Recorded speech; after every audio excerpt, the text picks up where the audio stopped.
Invité sur le plateau de Quotidien, Nagui est revenu sur son enfance et sur l'éducation qu'il a reçue de ses parents. Nagui est l'un des animateurs les plus célèbres du PAF. Présentateur de programmes à succès, le mari de Mélanie Page était l'invité de Yann Barthès, ce jeudi 26 octobre 2023 dans l'émission Quotidien.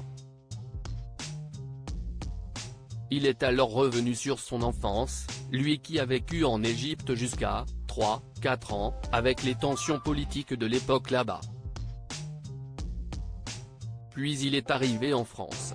C'était très électrique et très dangereux, donc papa a décidé avec maman de quitter l'Égypte et de venir en France, a confié l'animateur de N'oubliez pas les paroles. En évoquant ses souvenirs d'enfance, Nagui est très bouleversé. Je suis ému parce que si est une situation que je pensais être d'un autre temps et qui, en fait, se répète pour différentes raisons, peut-être climatiques, évidemment politiques, évidemment de guerre, c'est très compliqué de quitter un pays, de quitter ses racines, a confié Nagui. L'animateur va alors se confier sur l'éducation qu'il a reçue de ses parents. Mon père nous a élevés, mon frère et moi, dans l'amour de la France, dans le respect de la langue française, dans l'amour du drapeau français, du maillot français. Et avec un sourire nostalgique, il révèle, je pense que si j'avais couru avec le drapeau égyptien dans la rue, mon père m'aurait mis une claque en disant, non, tu vas respecter le pays qui nous a accueillis. Nagui, victime d'insultes racistes, un message très important en ces périodes difficiles que vit le monde. Mais Nagui se rappelle aussi avoir été victime d'insultes racistes.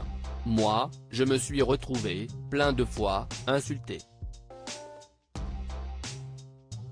Des insultes racistes dans la rue.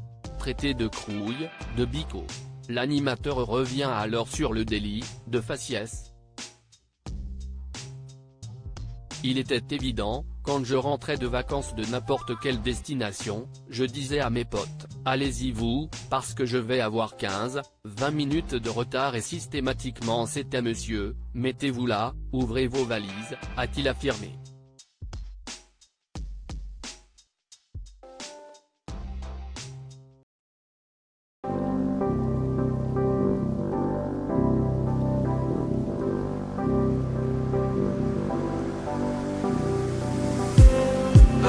Just need some